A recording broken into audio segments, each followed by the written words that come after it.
I wanted us to understand that sometimes like this dissonance that we feel about hadith is valid. First of all, it's understandable.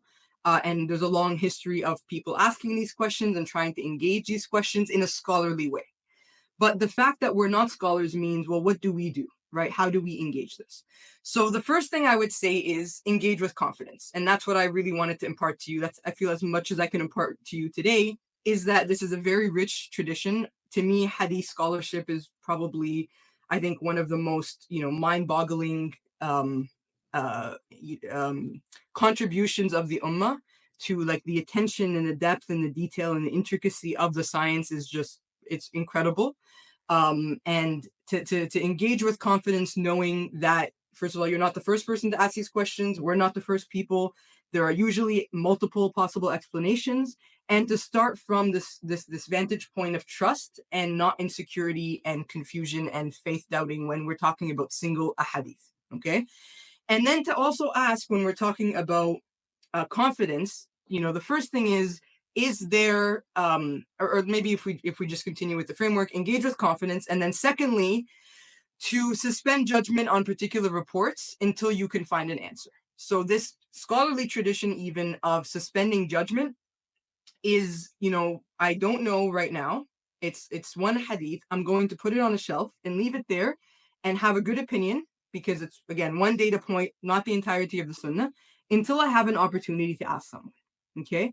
And knowing again that many of these ahadith are, ongoing debates. The height of Adam, for example, a hadith about when a fly falls into your drink, to immerse it fully because one side has disease, one side has a cure. A very long scholarly debate about that. A hadith about the sun prostrating before the throne of the arsh of Allah every day. Long-standing discussions around how they could be interpreted and what the balance between reason and revelation is in relation to individual data points. So confidence, suspending judgment until we can ask. And then the third thing is make sure that when you consult someone who is a specialist, okay? Because a big part of what I'm seeing in the community is people asking the wrong people, or the wrong people preferring or offering answers that are in many ways a hindrance to real scholarly answers. So if we're going to devolve into apologetics and like 30-second sound bites about a hadith that, thousands of pages have been written about, we're doing a disservice to the legacy of the Prophet Muhammad sallallahu alaihi wasallam, right? And I think with AI and all of these, the access that we have, it makes it worse, because you give people half-baked answers and they think that is the answer. They don't know what's beyond. And that's why Muntasir Zaman's book is such a good example of like, this is the depth and the detail and the possibilities and the scholarly apparatus. Focusing on just a single hadith will give you a very good idea of what this might mean. So, we put things on the shelf, we suspend judgment, and then when we find someone who can give us a specialist, someone who can give us an informed scholarly answer, we take our box off the shelf and we begin to discuss it with someone who is a specialist. And it might be the case that after we've discussed it with someone who may or may not be a specialist, we might find that we're still not sure, not fully convinced, we might not understand the answer, whatever it might be. And that's also okay. We might have to go back to suspending judgment. And there's nothing wrong with that. Like Imam Ibn Hajar, his conclusion about after, decades of being in this world of hadith, submerged in it, was that I actually don't have a conclusive answer about Adam's height, the hadith in Bukhari and Muslim. So he suspended judgment. And, I like this idea of qiyamah questions. This was suggested by a friend of mine. The idea that there's certain things, whether it's about reports or even about our own life experiences, that we don't understand.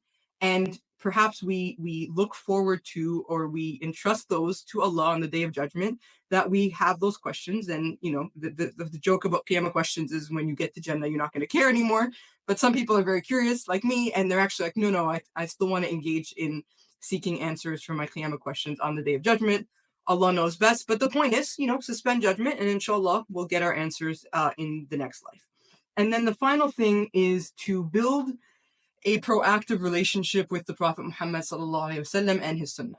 So part of the problem is for many of us, the only interaction we have with the Sunnah is people sending us random ahadith that we may or may not have a reference point in relation to the Sunnah.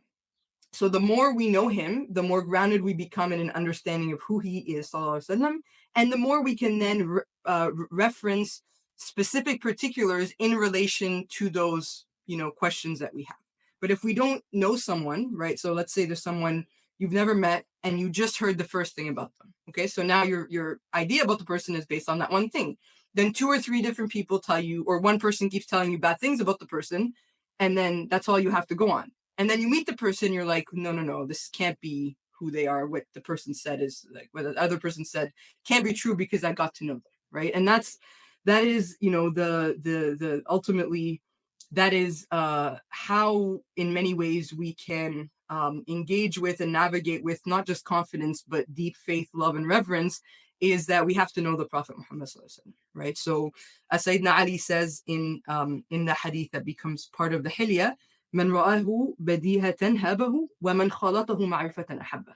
That whoever sees him unexpectedly, they have a reverence for him. ومن خالطه معرفة أحبه.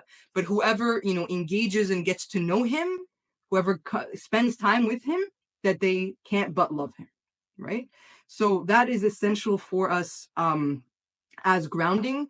And then the last thing I would say is on some of these, I know I've really emphasized that many of the questions we have are things that have been discussed and debated for a very long time.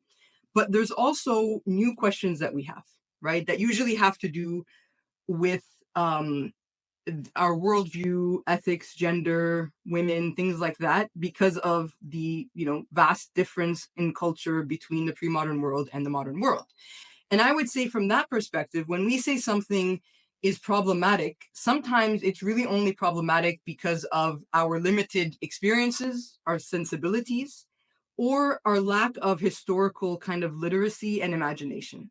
So things like, anachronistic understandings about how, human beings order their lives in societies, many questions around slavery, you can't answer anything about slavery unless you understand, or you can't accept anything about slavery unless you understand the economy of slavery in the pre-modern world, which is not about the Prophet's time. It's not about Muslim history. It's about the whole world engaging in a practice of slavery throughout Islamic history. So if you don't understand the broader context of the times, or even child marriage, for example, right, then you're just dealing with Aisha when it's really a very broad phenomenon, not just in the Muslim lands, but in many other regions in the world as well. So part of it is historically we have to be grounded if we're going to respond or we're going to engage on specifics.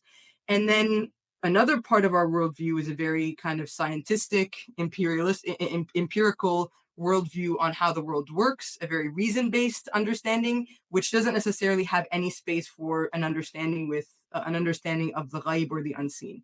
So some hadith are talking about things in the unseen, about shaitan, about the cosmos, about cosmological realities that we don't know what to do with. They sound silly or they sound ridiculous or we haven't seen them, or miracles, even the moon splitting for the Prophet Muhammad sallallahu. And then we have to have a deeper kind of epistemological framework for how do we know what we know, what is rational, what is irrational, and what is super rational, meaning that reason can't actually understand or doesn't have the capacities to engage with those types of realities. So we have to recognize that we're also limited in terms of our vantage point as human beings, and we can't universalize our sensibility and our expectations about human history and about gender and about these other things.